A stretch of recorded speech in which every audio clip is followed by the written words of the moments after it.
When a loved one dies, the tears aren't just from the burial, it's from what happens after. Wakasaya Busia, but where were you when we cried? Wakasaya Baku, yet you fight over coffin, land and pride. We held his hand till the end, you held his will like it's yours to bend. You call it culture, but it's pain in disguise. And see who really loves and who just lies.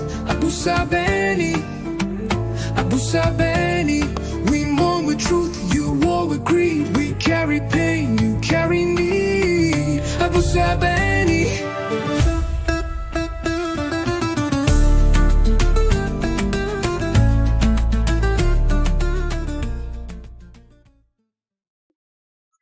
Now, it's the day of the funeral, the morning. There's supposed to be a ceremony where the pastors come in and preach and tributes are read. How did it go? So, I'm just going to track back a little bit and then I'll come back to that. Okay.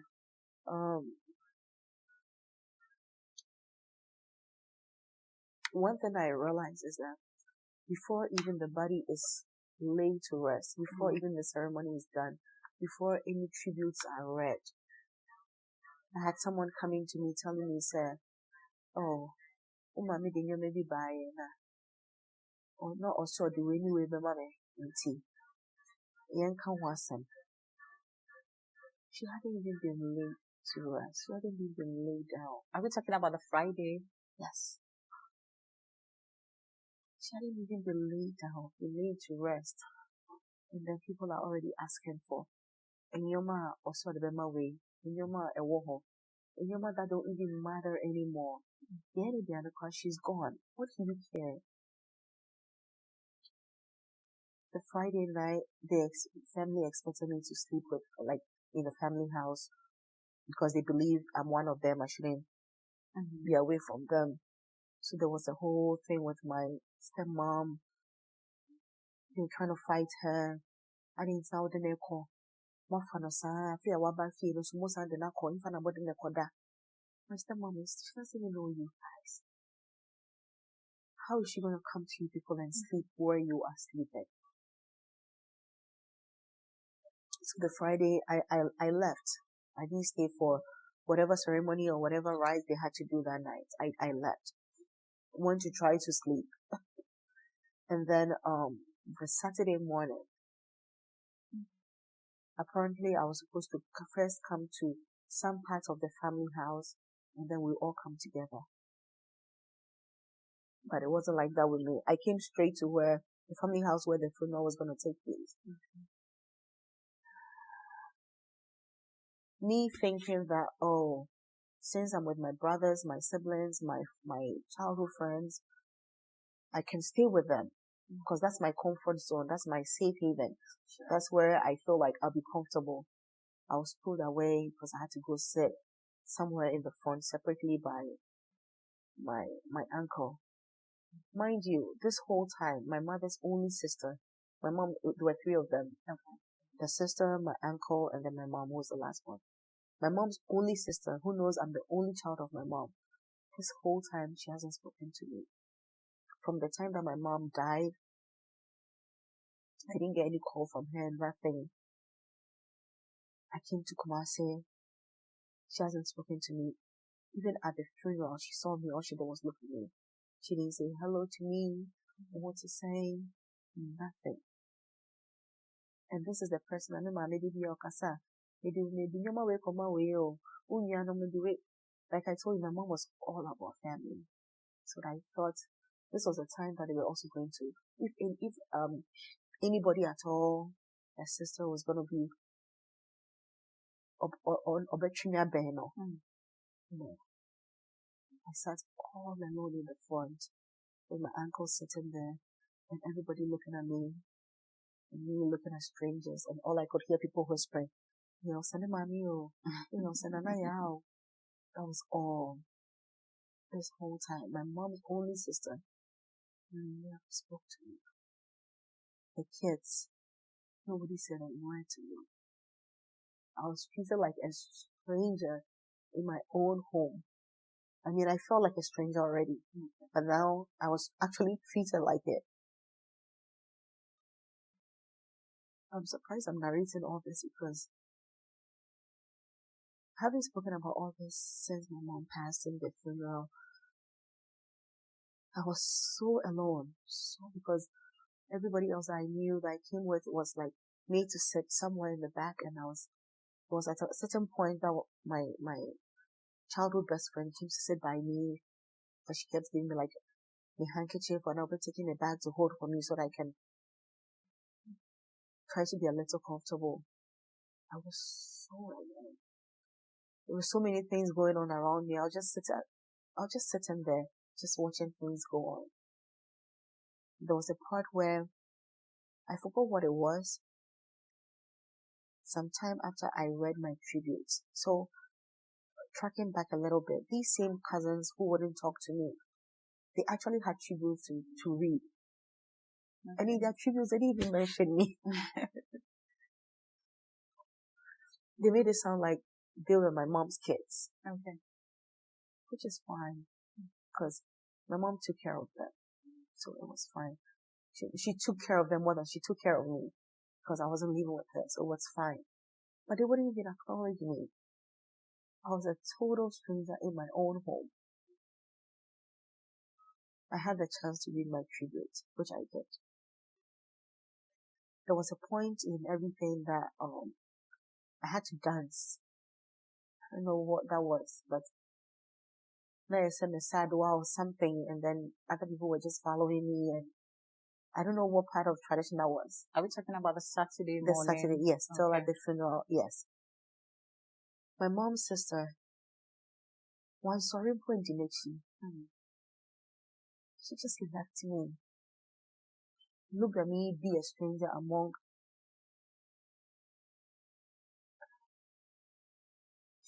Was there any form of relationship between your mom's sister and you and her children before your mom passed? They knew of me, and I knew them. Her children, I had met them before, maybe when the early days of when I met my mom. Okay. So it wasn't like I was a total stranger to them. And there was a point in my life that we had each other's numbers that we would call, text each other. My mom's sister, I didn't really have much of a relationship with her. Not much. But then I still expected, say, because my mommy in Hono, and I think so only baby mommy she would. That was the time for her to bring me close to home, or to bring me close to her, because she didn't have a relationship with me yet. So this was the time that she could really build something with me. Actually, the funeral actually even brought more separation, because after everything, I didn't want to have anything to do with anybody. The person who was the glue between us was no more. So to me, what else is there? It's nothing left for me to stick around for. Okay, let's go back a little. I know with our part of the world, when someone passes, we are planning the funeral. Now we are looking at who is bringing money for the funeral. Did you pay for your mom's funeral? Were you made to pay for your mom's funeral? So that is something I wouldn't want to touch on too much, because I don't know where this is going to go, and people will, watch it and they will feel offended or something. But yes, I'll just leave it at that. Okay. So, at the wake or before the wake, you were made to do or perform some rites at the funeral grounds on the Saturday morning. You were also made to perform some rites. Now, let's go to the cemetery. How did that go?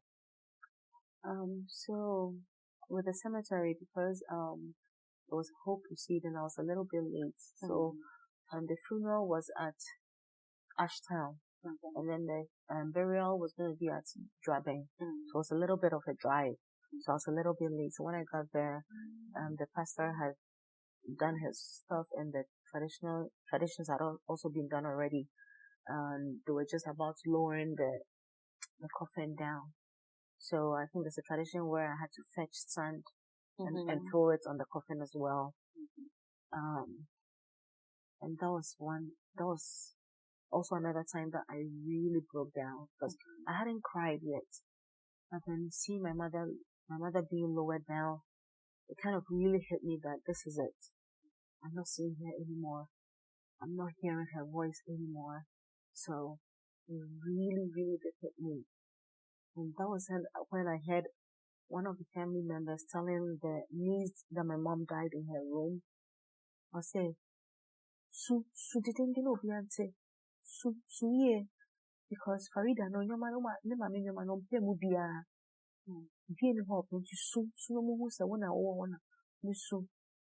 And I don't know whether they thought say Jomokano I didn't understand it or I couldn't hear it or the reason behind what it did. I was in shock that even before she was covered up, that's what you were thinking about. Things that are perishable. The person herself is past. This is what you're thinking about. It tells me the kind of people that you are, the kind of person that you are, to even be thinking about that at that moment.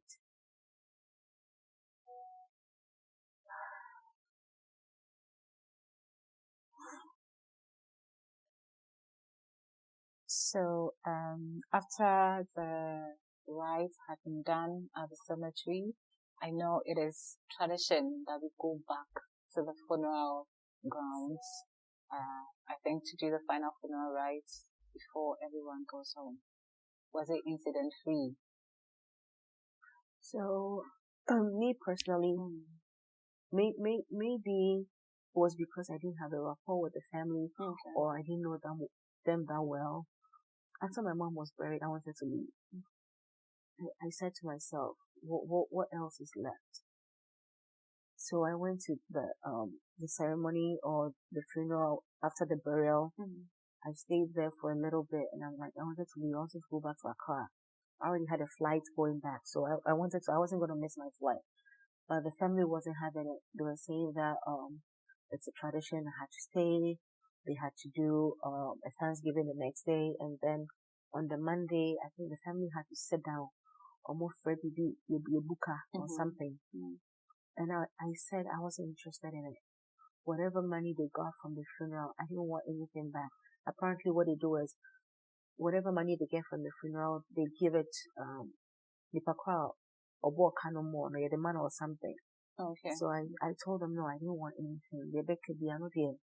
Say Kabida Hona say they should let me know. I was interested in giving back. But I didn't want to stay. So the family wasn't having it.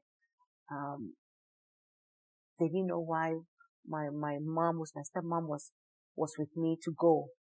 And at that moment my dad wasn't also having it. He said I had to stay because to him, he didn't want to have any banter with the family, any back and forth. So he said I had to stay. But I said no, like I said, Nicole, there's nothing else. I'm already being treated like a stranger. My mom's sister, May, the kids actually came to me. I was sitting on the side and the kid came to me and asked me if I was hungry and they could bring me some food outside. And I said no. If I was part of the family or if I was family, you'd probably hold my hands, pull me to the side, take me to a room and try to feed me or ask me what I needed. But not where everybody is sitting outside and then you come to me. I felt like a stranger. So if I'm being treated like a stranger, why am I still there? That was mine. So I decided to leave. I didn't care what anybody said. It was a whole lot of back and forths. They weren't having it and I wasn't having it either. At the end I left. And I don't know whether it was the right thing to do or not. But I believe it was my grieving. It was part of my grieving process. I wanted to leave, so I had to leave. I feel like it was part of my process that I should be allowed to. Maybe traditionally it was wrong. Maybe traditionally it was disrespectful. I'm sorry if at that moment it was disrespectful for tradition. But sometimes the tradition to show you how to do. You don't think about the people who have lost. I mean, it's a whole family that has lost somebody, their loved one. But what about the child? The person who is right immediate to the person that they've lost. Sometimes our tradition doesn't cater to us. We can never do away with tradition. That's hands down. I support it. We can never do away with it. But there has to be a little bit of a leeway for the people that are really involved, the people that are really grieving. That is why a lot of people run away from tradition, because they're changing too much. So they're like, only baby, but I'm not doing it at all. Everybody should be allowed to grieve the way they can grieve. And then through this whole process, I realized that the family members that you think have got your back, they have an agenda. They do have an agenda. They don't have your back like that. Some of them just try to get close to you to let other people think that, oh, they're the ones that have access to you. Some of them having the same person who is making everybody think they are the ones that have access to you. You haven't even spoken to them in years. Just at the moment of the death, they have the access to you to talk to you because you had to come home or you had to come around for the funeral. But sometimes the people that you think someone or more they do have an agenda. It's not always like that. Sometimes you are really, really alone. And you will never know you're alone till that loved one is gone. So now you have left Kumasi on the Saturday, which is, I would say, unusual. Very because, unusual. I mean, as the daughter of the deceased, you're supposed to meet there throughout the whole rite. On Sunday, we do the Thanksgiving. On Monday, we do what we call Iyebuka, to see how much maybe we made from the funeral. I put that in quotes, how much we made from the funeral, and if there are any debts that we have to pay, but then you had to leave because of the experiences or how you were being treated. I didn't feel a part of it. I didn't feel like I belonged. Okay. So why be there? I'm already going through enough. I didn't know what the next day was going to bring or that sitting down was going to bring. I didn't want to. I had enough. Let me put it that way. But after you came back to Accra, did you hear from the family that weekend? No. The family they don't talk to me. They don't reach out to me about anything. Whether they see it, whether a kabada or anything. Nobody said anything to me. It was later on that they started talking about properties. And that was interesting. I was going to come to that. Did your mother leave behind any properties, and did she make a will? No, she didn't make a will. I wish I had gotten the chance to ever educate her about having a will. Maybe I thought she had more time. That's the thing. Death can hit anybody at any age, any time, unexpectedly. Sometimes some people get sick, so you know that, oh, this is the right to, death. But sometimes it just happens. My mom died very young. I never thought it will happen to her. But then I wish I had educated her about a will. Maybe it would have made things a little bit easy. Sometimes we are not able to tell our parents about wills because they think when you talk about wills, it's kind of tell them they're about to die and all that. But no. Especially some of our parents, let's say our fathers have kids from different mothers.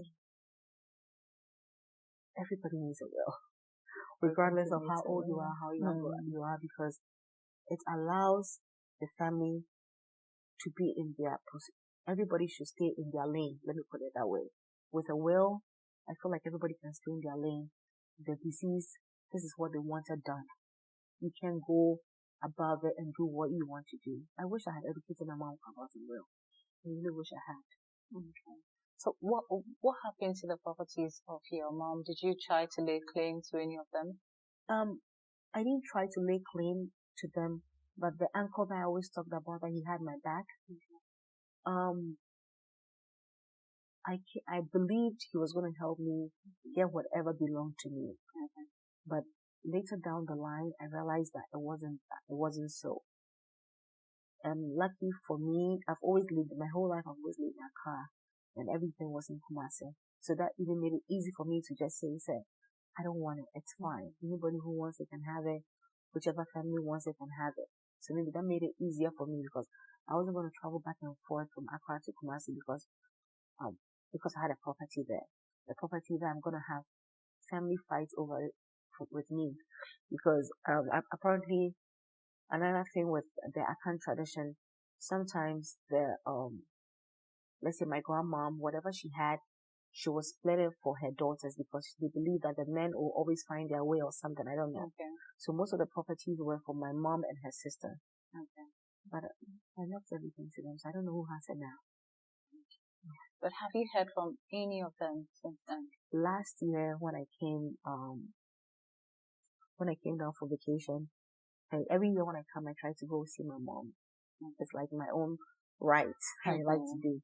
So last year when I came, I reached out to the sister. Actually, she had let my cousin reach out to me that she needed to talk to me. She needed to be a part of my life. She's sorry. So when I went to see my mom, Sorry, not to cut you, but we are talking about the same person. yes, Who didn't say a word yes, to you at the same, funeral. okay. I don't know what's changed or what's happening within these few years. But when I went to see my mom, I went to the burial site, the cemetery. She came. She met me at the cemetery, and then we went to see my mom together. And she wanted to take me home. And that was the first time ever, for all these years of my life, the first time ever from my mom's side that somebody's come to me that they want to take me home. Okay. She wanted me to come to the house. So I went and I saw the house, and I told her I'll come back the next day. I don't think I'm supposed to heal overnight and say everything was okay. I don't think because you are ready, I have to be ready at the same time.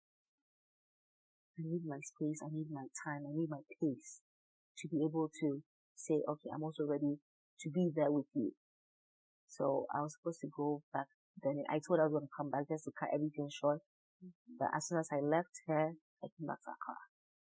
And you haven't heard from her or anyone since? At that time, before I left, she had my phone number, so she would call me every morning to check up on me, to see how I'm doing. And that was weird because it's never been done with her.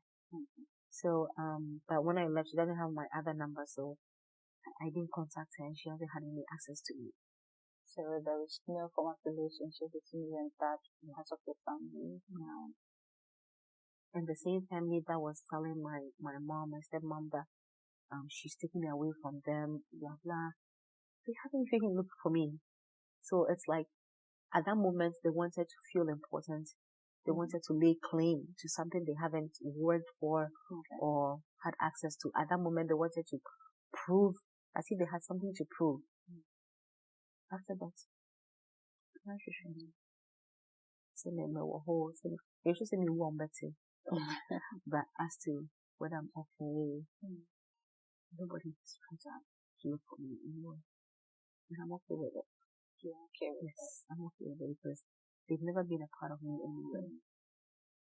Okay, but how has all of this shaped your understanding of family? Because I'm thinking before these incidents, you already had an understanding of what family is or should be. Has that changed? Oh, yes. What do you think family is? Oh yes, it has changed. It's changed to the extent that, excuse me, I tell my father every time that he needs to have a will. Okay. Because I don't want the moment that he's not there and there will be commotion. You never know. It could even be between you and your siblings. And it's surprising how the extended family, you don't know where they come from. You don't even know you have them. But let something happen. Like I said, you don't even know you have. Everybody has an extended family, but you don't know where they are. But when death comes, wow, they really do come out. They really do put claim on things. So right now with family, I know they are there. I know they are laid back now, but I believe that if anything should happen to my father now or my mother now, we will see them. And then with the experience that I have been through, I feel like now I know a little bit more than my siblings. Okay. That when it comes now, I can step up than I did for myself when I should have. And family is not all the same, not always all the same. What are some lessons we can take from your story? Family should allow kids to grieve the way they want to grieve. They should allow kids to be part of the process the way they want to. We shouldn't be forced to do things just because they want it done this way. They should listen to the kids. Some of the families haven't lived with let's say, their parents are their brothers, their sisters, their nephews, their cousins. Some of them haven't even seen them in years. But then as soon as the person dies, it's like, oh, now and run away. You don't even know the things that has happened around this person that you are claiming to. And I believe I might have made certain mistakes with myself in terms of tradition, because whatever happens, our traditions will always be there, and we can't do away with them. Especially kids that grew away from our traditions. Like a lot of us grew up in Accra, so we don't really know what's being done in Akan and stuff. We need to know. We need to find out our traditions sometimes. It's even good to find out about certain things, even when it hasn't happened to you. The fact that you haven't had a loved one die there doesn't mean you can't try to find out, say, what do we do? And if somebody gives birth, what do we do? Because if we understand our tradition a little bit more, when things happen, we are a little bit more receptive to it. But if we don't, it hits us hard. One, you already lost somebody. Two, you have to go through a tradition that you have no idea about, or you have to learn on the spot. So we should also try to learn our tradition. I made certain mistakes now that if it should happen to me again, I don't think my siblings and I will go through that, because I'm more enlightened about certain things now than before. But do you think explaining to us what the traditions are and why we are supposed to do them, and I'm saying this in relation to funeral, do you think this would make things easier for us, or will still experience the same thing? Because this is your mother. Even if you understand why you're supposed to do this, will it make it easier? No, it will never be easy. It won't. But at least knowing a little bit about it helps. It's never easy losing a loved one. It's never easy watching your loved one lying there lifeless. It's never going to be easy. But at least knowing that you have to do certain things will help you a little bit. But being easy, no. There's nothing like easy when it comes to death. Death is part of us. It's part of human nature. It's part of life. But it's never easy. So if anyone is watching and going through this, or have gone through this, and is unable to maybe come out of it because of the trauma that it has gone through, what would you tell the person? I'll probably tell the person that it doesn't get easy. Even after the person dies, after all the funeral rites, after everything, it doesn't get easy, because at the end of the day, you'll be left alone in the room. You'll be left alone on your pillow. You'll grieve, cry. I'm telling you, for months, I didn't cry about my mom. For months. We should be allowed to cry it out. If you need to seek therapy, do. Don't listen to the Ghanaian mentality, excuse me to use that word, or the traditional mentality that, you're a psychologist and you're there. If you need to talk it out, please talk about it. And believe it or not, you're not alone. If you have siblings that care about you, who love you, pull them closer. Some friends are more than siblings. Some friends are more than family. Allow people to be there for you. We have to allow people to be there for us, because we are not alone. There are people who really want to be, aside the people who will let you go through everything that you go through. There are people who really want to be there for you. Allow people to be there for you, because you can't do it alone. It's hard. But every time you get a chance, you want to cry it out. You want to grieve it out. Don't let anybody tell you when or how or why. It's for your own self, your own mental health. Grieve. Don't keep it in.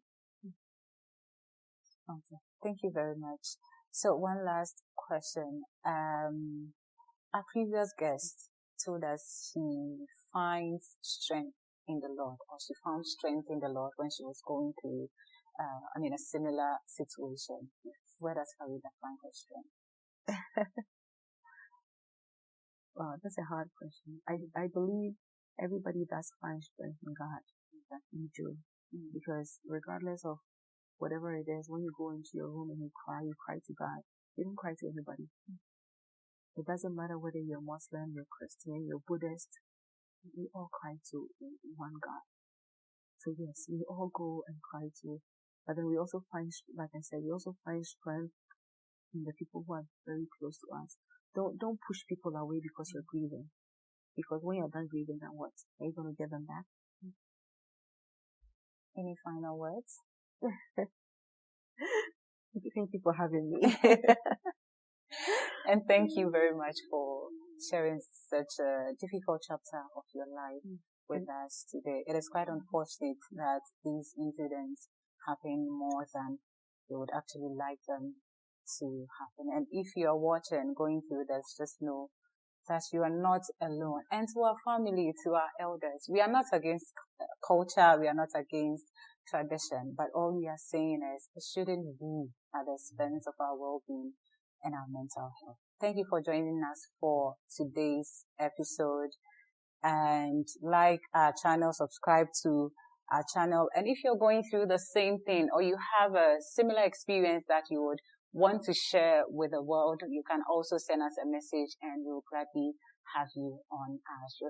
Thank you once again for joining us. My name is Abusuab3nni, and our guest has been Fareeda Ahmed. Thank you.